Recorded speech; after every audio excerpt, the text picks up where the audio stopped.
ابھی جو روایت پڑھی گئی جس میں یہ فرمایا گیا ہے کہ ساری امتیں ساری قومیں مل کر مسلمانوں کے خلاف ہو جائیں گی اور مسلمانوں کو تباہ و برباد کرنے کے لیے ایک دوسرے کو دعوت دیں گی. اس کے آخر میں یہ آیا کہ صحابہ نے جب پوچھا کہ یا رسول اللہ مسلمانوں میں اس کمزوری کے پیدا ہونے کا سبب کیا ہوگا، تو آپ نے دو باتیں ارشاد فرمائی، ایک حب الدنیا اور ایک کراہیت الموت. دنیا کی محبت اور موت کی کراہیت. دنیا کی محبت کا مفہوم تو ہم سمجھتے ہیں، دنیا محبوب ہو جائے گی، آدمی آخرت سے غافل ہو جائے گا، حلال حرام کی تمیز اٹھ جائے گی، امانتوں میں خیانت ہوگی، بے ایمانی ہوگی، ناپ تول میں کمی ہوگی، دوسروں کے حقوق دبائے جائیں گے. کراہیت الموت کا کیا مطلب ہے؟ اس سلسلے میں ایک گفتگو ہے حضرت عائشہ رضی اللہ تعالیٰ عنہ کی رسول اللہ صلی اللہ علیہ وسلم سے. اس میں یہ وضاحت ہو جاتی ہے کہ موت کو ناگوار سمجھنے کی تشریح کیا ہے. حدیث میں ہے کہ رسول اللہ صلی اللہ علیہ وسلم نے ایک مرتبہ ارشاد فرمایا کہ من احب لقاء اللہ احب اللہ لقاءہ ومن کرہ لقاء اللہ کرہ اللہ لقاءہ. جو شخص اللہ سے ملنے کو پسند کرتا ہے اللہ اس سے ملنے کو پسند کرتے ہیں، اور جو اللہ سے ملنے کو ناپسند کرتا ہے، ناگواری محسوس کرتا ہے، اللہ تعالیٰ اس سے ملنے کو ناپسند کرتے ہیں. جب یہ بات رسول اللہ صلی اللہ علیہ وسلم نے فرمائی تو ام المؤمنین حضرت عائشہ رضی اللہ تعالی عنہا نے فرمایا کہ کلنا یکرہ الموت یا رسول اللہ. اللہ ان کو جزائے خیر عطا فرمائے.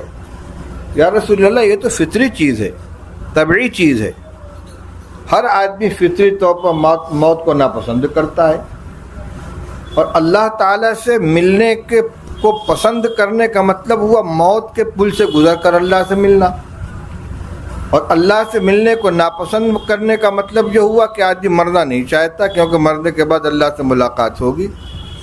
تو موت کی ناگواری تو فطری چیز ہے، کوئی آدمی مرنا نہیں چاہتا، یہ طبعی چیز ہے. روایات سے معلوم ہوتا ہے کہ جب عہد الست کے موقع پر اللہ تعالیٰ نے آدم علیہ السلام کی ذریت جو قیامت تک پیدا ہونے والی ہے سب کو چیونٹیوں کی شکل میں، چیونٹیوں کے مقدار میں، انسانی شکل میں سب کو نکال کے زمین پر پھیلا دیا. آدم علیہ السلام نے ان کو دیکھا، یہ کون ہے، یہ کون ہے. ان میں سے ایک ان کو بہت محبوب لگا، پوچھا یہ کون ہے، بتلائے گی کہ آپ کی امت میں داؤد نبی ہیں، داؤد علیہ السلام کے پیغمبر ہوں گے. پوچھا کہ ان کی کتنی عمر ہے، فرشتے نے بتلایا اتنی عمر ہے. فرمایا میری عمر میں سے 10 سال ان کو دے دیا جائے. چلیے ہو گیا. اچھا دوسری طرف یہ بات ہے کہ انبیاء علیہ السلام کے انتقال سے پہلے فرشتہ آ کر ان سے اجازت لیتا ہے. جب آدم علیہ السلام کے پاس فرشتہ آیا، اس نے کہا چلنے کے لیے تیار ہیں؟ پوچھا وقت میرا آ گیا. کہا وقت تو آپ کا 10 سال باقی ہے، لیکن آپ نے اپنی عمر میں سے 10 سال اپنی اولاد میں داؤد علیہ السلام کو دیا ہوا ہے کہ یہ نہیں چلے گا، میری عمر میری ہے. نسی آدم فنسی ذریتہ. آدم بھولے تو ان کی ذریت کو بھی نسیان ہو گیا. آدم علیہ السلام ابو البشر انبیاء علیہ السلام میں کہ بھی اب ہیں، تمام انسانوں کے اب ہیں، وہ بات ان کو بھول گئی اور فرمایا نہیں میری عمر میرے لیے ہے. تو یہ تو فطری چیز ہے کہ آدمی مرنا نہیں چاہتا. تو حضرت عائشہ رضی اللہ تعالی عنہ نے یہ اشکال کیا، بھائی یہ کیوں کہیے کہ اپنا خیال پیش کیا کہ یا رسول اللہ آپ یہ فرماتے ہیں کہ جو اللہ سے ملنے کو ناپسند کرے اللہ تعالیٰ اس سے ملنے کو ناپسند کرتے ہیں. گویا وہ مبغوض ہوا، ناپسندیدہ ہوا، اور موت کو تو ہر آدمی ناپسند کرتا ہے.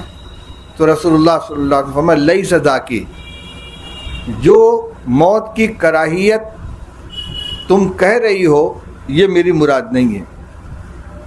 فرمایا بات یہ ہے کہ جب کسی نیک بندے کے انتقال کا وقت آتا ہے تو روح قبض کرنے والے فرشتے جنت کی نعمتیں سامنے کرتے ہیں، بہترین خوشبو کے ساتھ اچھی شکل و صورت میں آتے ہیں اور روح نکالنا چاہتے ہیں۔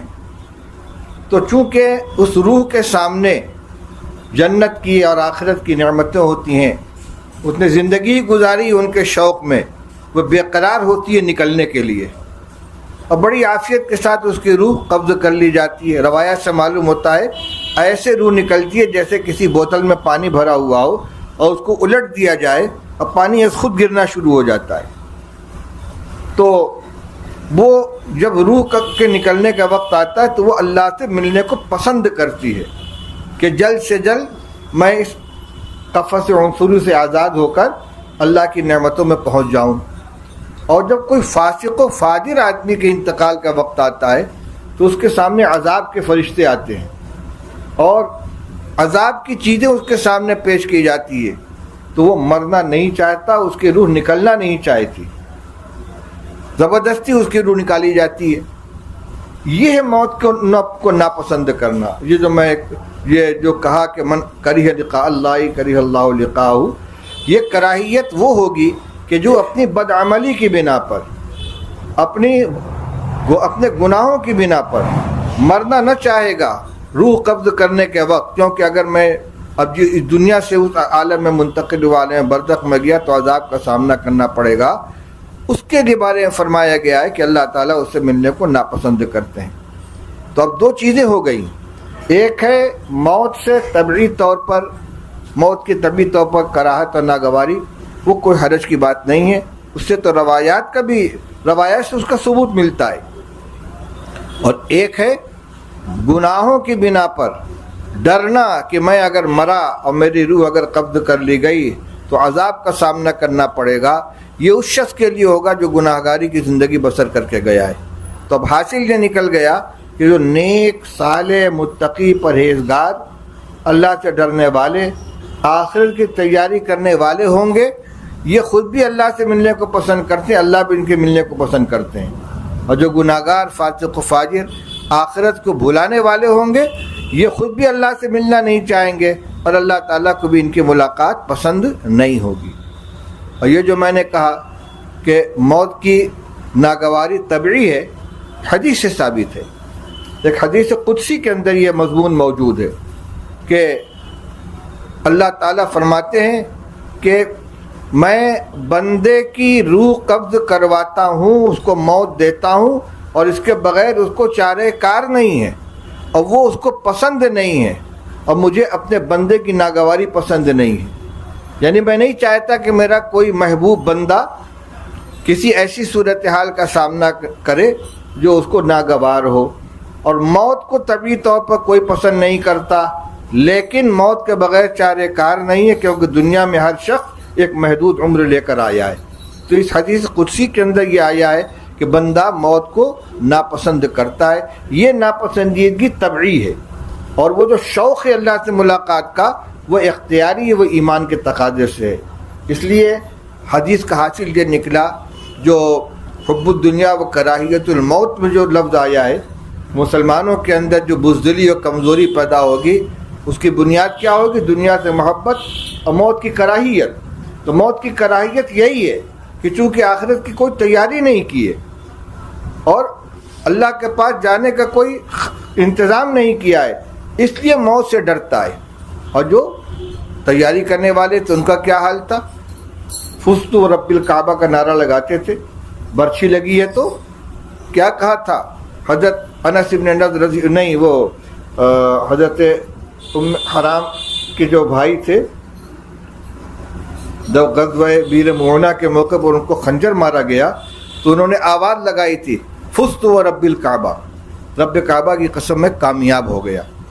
تو جو آخرت کی تیاری کرنے والے ہوتے ہیں، اللہ سے ڈرنے والے ہوتے ہیں، قدم پھونک پھونک کر رکھتے ہیں، ان کو موت کا شوق ہوتا ہے، شہادت کی تمنا کرتے ہیں، شہادت کی دعائیں کرتے ہیں، اور جن کے پاس کوئی سامان نہیں ہے، جو معصیت اور نافرمانی کی زندگی بسر کرتے ہیں، اللہ کے احکام کو توڑنے والے ہوتے ہیں، ان کو ڈر لگا رہتا ہے کہ ادھر روح قبض ہوئی اور ادھر عالم برزخ کی گرفتاری ہو جائے گی اور عذاب کا سامنا کرنا پڑے گا، ان کو موت ناگوار ہوتی۔ اس حدیث میں ناگواری سے مراد وہی ہے کہ بدعملی کی بنا پر، اللہ کے احکام سے غافل ہونے کی بنا پر آدمی موت کو ناپسند کرے گا، ورنہ طبعی ناگواری یہ ایمان کے خلاف نہیں ہے۔